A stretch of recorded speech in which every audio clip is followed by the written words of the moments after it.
welcome to Talking Books segment of The Wise Owl. I'm Rachna Singh, editor, The Wise Owl, and today I will be in conversation with Vinita Agrawal, a poet with 6 books to her credit, the latest being Eartha, which has been longlisted for the Wise Owl Literary Awards 2026 in the poetry segment. Now let me quickly introduce Vinita. Vinita is an award-winning poet, editor, translator, and curator. Whole lot of hats she's wearing. And she has been the joint recipient of the Rabindranath Tagore Literary Prize of 2018. Then she's been a winner of the Gayatri Gamarsh Memorial Award for Literary Excellence, USA 2015, and winner of the Proverse Prize 2021. And she also happens to be the poetry editor with Osawa Literary Review. So welcome, Vinita. Thank you, Rachna. Thank you so much. Thank you for having me. So first things first, congratulations for being longlisted for the Wise Owl Literary Awards 2026 for your book, Eartha. How does it feel to have another feather in your full cap? I'm very, very honored and very humbled to be nominated for the Wise Owl Poetry Awards, longlisted rather. Right. So thank you so much. It's very validating when people look at your work and put your book out there.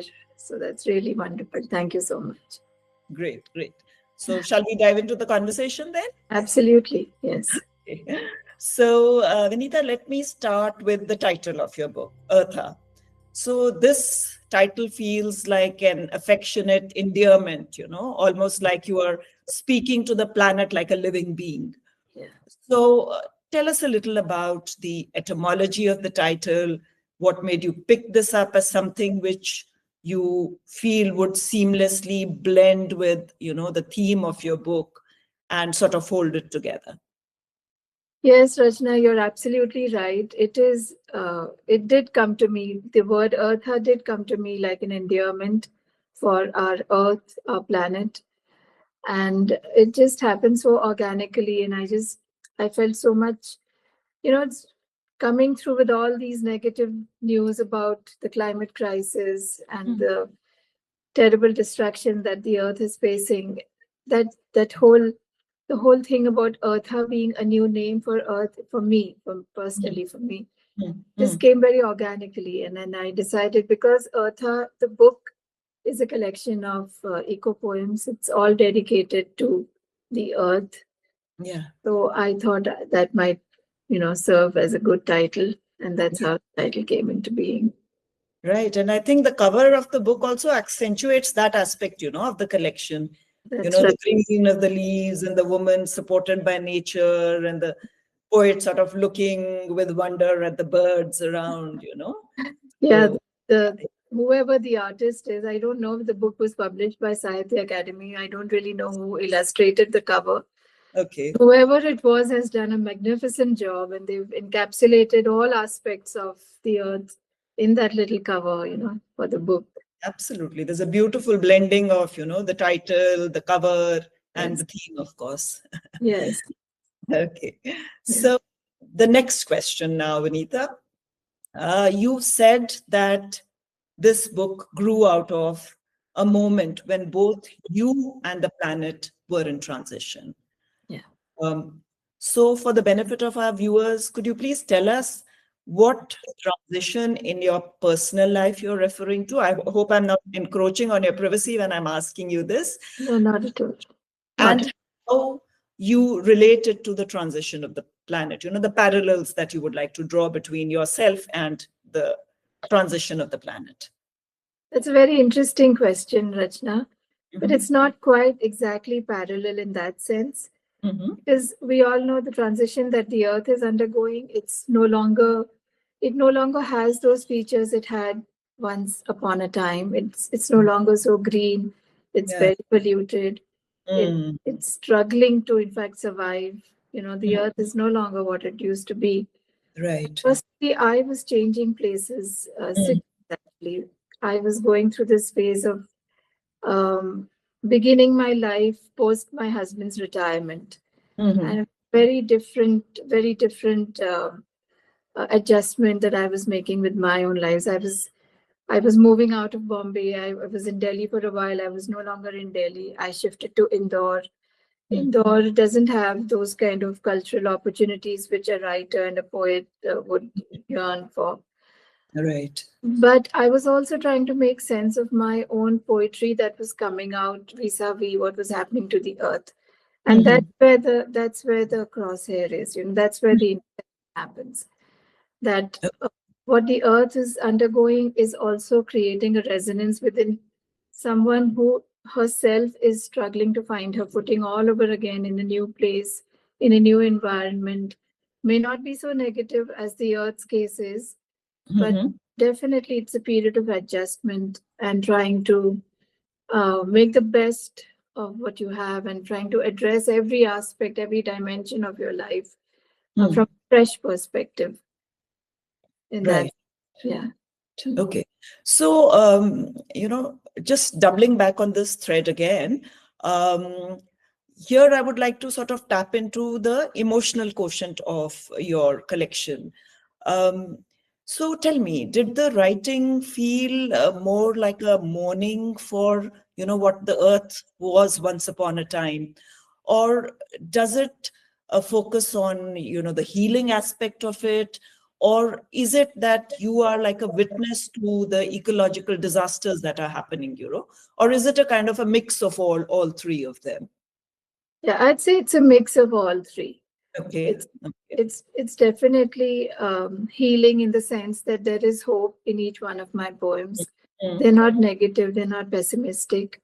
Mhm. And also they are driven by the crisis that one encounters for the Right. so in that sense it is confrontational as well. Okay. Okay. Yeah. And also, that whole angle of women feeling these things more sensitively. Mhm. I won't say that these are ecofeminist poems, but because that's a whole area altogether that could be a full, new collection dedicated to ecofeminism in eco poetry. But Right. this was more like a direct answer to what I was witnessing. Definitely, the witnessing aspect is the strongest in these Okay. poems. Definitely, Okay. because at the individual level, there's only so much that you can do other than Mm. raise awareness and sensitize your readers. You, Mm. as a writer, even if you consider yourself as a literary activist, Mm. there's not that much that you can go down on the roads and do, regarding all these big capitalist problems that the earth is encountering. So it's definitely more of a witness to whatever is happening. Okay, great, great. So, Vanita, another thing that really stuck me when I was reading your poems was that Eartha, although it is, of course, alluding to and sometimes directly referring to the ecological disasters that you're talking about, it does not shout its outrage, but it sort of gently diverts the reader to the problem, Yeah, directs the reader to the problem. yeah, So be it, melting glaciers or water pollution that you're talking about yeah, or air pollution that you're talking about. So there are no big climate declarations here, which I really liked about your work. For instance, I remember one of the poems I was reading was Seasons, I think. yeah, And that said something like, may the earth never freeze, never yeah. drown, may the rivers never dry, its fires never destroy. So there is a restraint in the way you are alluding to the problem. That's right. And I just wanted to know, was that a conscious thing on your part, or was that just a projection of your personality, or was it, something that just fell into place for you? It was very conscious. I deliberated on this. I don't believe in writing via jingoism and jargonism. Ah, Jargon. I don't believe in that kind of work. mm, Work should be subtle enough to touch the reader and forceful enough to sort of expose what the issue really is. mm, So that's something I aim for very consciously. mm. And I also feel that reflection is not the opposite of motion in poetry. Okay. Rather, rather it is like a current that takes the narrative forward And whatever deep moments of contemplation happen on the page, they are like deep pools within that current that you're trying to explore. So that is my style of writing. You'll never find my poems very heavy on, the drum beat kind of messaging that sometimes happens. So that is pretty much my style, but I have to say it's very consciously cultivated. I totally agree with you, because Yeah. I feel that small acts of attention can sometimes be more powerful and impactful than, outrage or Yeah. Yeah. something of any kind. Yeah, exactly. So I'm sure your poems would probably, direct the reader more towards the disaster than any chest thumping would have done. And I'm So so grateful that you observed this in my poems and that you sort of highlighted that right now. Thank you so much for saying that. my compliments to you. You've done a beautiful job of that. Um, so, Vinita, there's another thing that I found in your book, whether I would like to call it a beautiful tension in the book or a juxtaposition of, two different things, whatever, What I felt was that although you are being very close to nature, yet you're also observing nature through a poet's lens. Yeah. So there is some kind of a disengagement here also, Yeah. Yeah. and you sometimes use certain tools. I don't know whether it is a tool or something that comes naturally to you. You divert the attention of the reader sometimes also. Mhm. For instance, there was this, the lines I read about the poison fog that you're talking about. Yeah. And then you say, did the sun flicker? And then you say, the way yellow convulses on a color palette when mixed with green before turning. So Yeah. it's diverting the attention of the reader from the dense fog, Yeah. to something else also. So Yeah. this kind of gives a balance to your writing also. Right. Right. I would like to ask you, how did you sort of hold that balance, that tension that you maintained Right. throughout your collection? Yeah, I believe very strongly in the lyric element of poetry. All Okay. my poetry is lyric poetry. Mhm. I also I appreciate the fact that some people can write in very, very simple terms, but I like to bring in metaphors and similes and some sort of movement with the words, a nuance of language. That is something I really enjoy, and I make sure that I do that in my poetry. So that is also a very conscious thing. And I also believe that the cadence between the rhythm of the actual words and the blank white page is something that needs to be explored by poets. It leads to better poetry. It affords more enjoyment for the reader. I personally feel that. And also, people resonate more when when you explain things like the extinction of that splendid frog is a very scientific phenomena that has happened, but when you bring it down to the level of literature, then that is more it is better received by the readers. So I feel that people need to have the poetic, like you said, you're looking at climate change, you're looking at ecological disasters through the lens of the poet. So the poet is at the center here. It's not the ecological disaster which is at the center. That is the issue that is being addressed. But the manner in which it is being spoken about is via poetry. So one needs to have that kind of leverage with language and words, so that even if it is a detour to come to the actual issue at hand, it is an enjoyable detour that the reader might make. Yeah. Absolutely, I agree totally. Yeah. The lyrical, or as you said, with its nuances and cadences Yeah. and visual metaphors that you're using, when Right.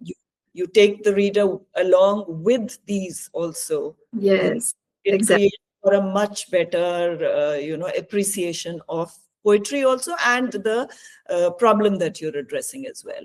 Yeah. So And may I also add that the craft must never be sacrificed. Never ever should the craft of poetry be sacrificed just to put the message across. yeah, Because this is, after all, a collection of poems. yes, So that has to be kept. Primarily, it's a creative thing. So we Yeah, need to stick to that yeah, creative part. And yeah. then, And uh, then you get the message out. Yeah. yes, absolutely, absolutely. So now, when we are talking about messages, Mm. Eartha now has received a lot of recognition, um, Mhm. and different readers, of course, would maybe carry different, learnings from this book. Yeah. For me, I would say what really struck me was that poem, "This is what I want." It's almost like a prayer that you are doing. I Yeah. want water on the earth, I want rice, I want air, all of that. So Yeah. for me, that was the major takeaway. So Thank you. was that the takeaway you intended, or you sort of left it open to the reader to take away whatever they want to from a reading of this collection? Once you've written your poem and put it out there in the world in the form of a book or a Right. publication, Yeah. the poems belong to the reader. It's up to them to take away whatever they feel resonates best with them. And Right. I want to thank you for resonating with that poem that you mentioned. I have this innate tendency to write these prayer kind of poems. Mhm. I've written several of them. Not all of them are on climate crisis and environment. They are about various different things, but I would say that that's my style. I do indulge in that kind of poetry a lot. And it's not that I want readers to only resonate with that poem. It's up to the readers to feel free and take away whatever it is that they feel, speaks to them, whatever manner it speaks to them. So it's just there. It's theirs now. I've written it and put it out there, and it's up to the readers. Right, absolutely correct. Once it's done, you handed it over to the Yes, reader yes. to do with it what As they they want. please. Yes. Right, right, absolutely correct. That's Yeah. the way it should be. And here again, there's that sense of disengagement. You've done your work, Yeah. here it is. So the It's very, reader can very do. important. Otherwise, Yes, one gets very embroiled in the yes, process of figuring yes, it out, and it's not a good thing. One detachment, yes. whether it's spiritual or in the literary sense, is always a good thing. Yeah, and you need to move on to your next work, Yeah, of course. So that yeah, is necessary. certainly. Right. So before we close, Vinita, we would like you to read out some, short poems from your collection.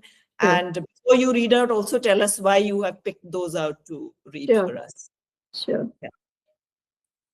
So this is Eartha. Yeah. Um, I thought I would read this poem called "Forgive Me, Amor." It's on page 15. Okay. The reason why I want to read this poem is because it's dedicated to a species that is likely to go extinct in the coming years.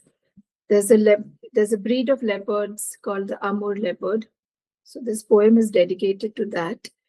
And of all the things that you know the environment is sort of facing, species extinction really bothers me the most. I feel very, very deeply about that. Mhm. That's why I wanted to highlight this poem. Forgive me, Amur.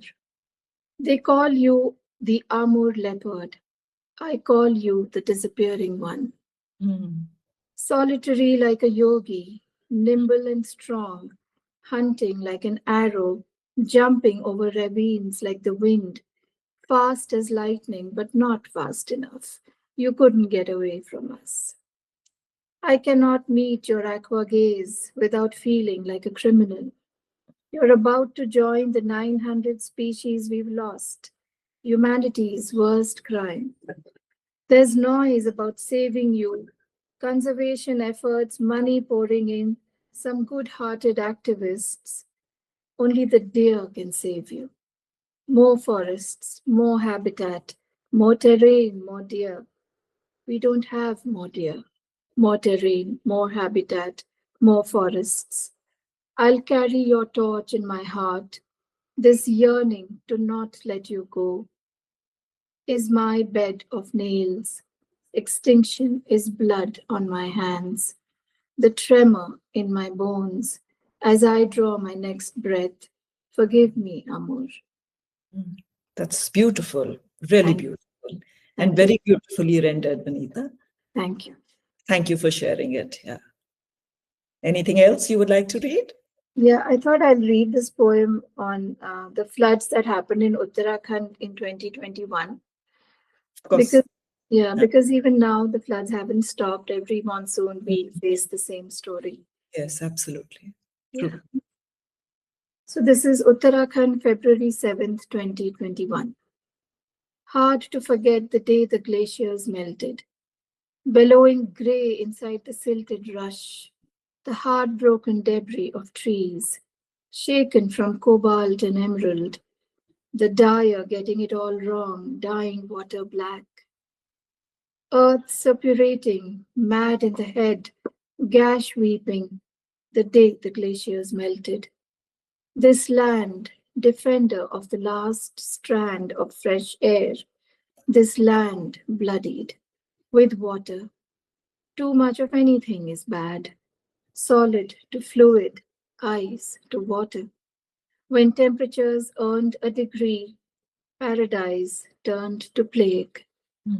When nothing left other than a gutted stomach of soil, open like a rib cage with an armada of corpses.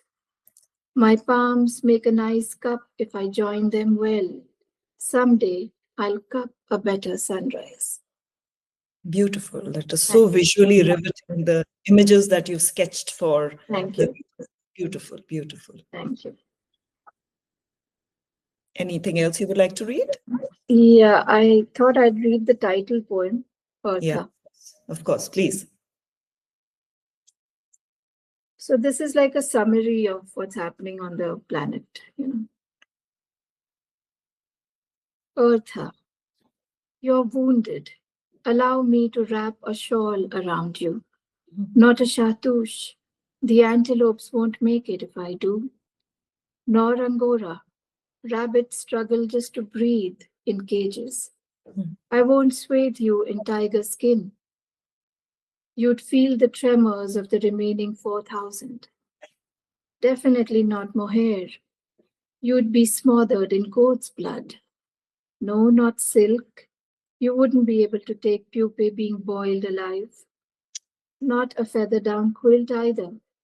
Lacerated geese would remind you of your wounds. My arms would be best, Eartha. A good bandage to your wounds. A cradling embrace, warm as the heart that beats in your name. Very beautiful, very touching. Yeah. Thank you so much. Absolutely. Goes to the heart of the ecological disaster and the mess that's made of the planet. Absolutely. Absolutely. Yeah. So I think we'll close the conversation now, Vinita. Yes, it was a wonderful conversation. Loved talking to you. Likewise. And, I wish you the very best in all your creative, all your literary endeavors. Thank you very much. Thank you so much for talking with the Wise Owl. Thank you so much. Thank you. Bye. Right. Bye, Vinita. Bye-bye.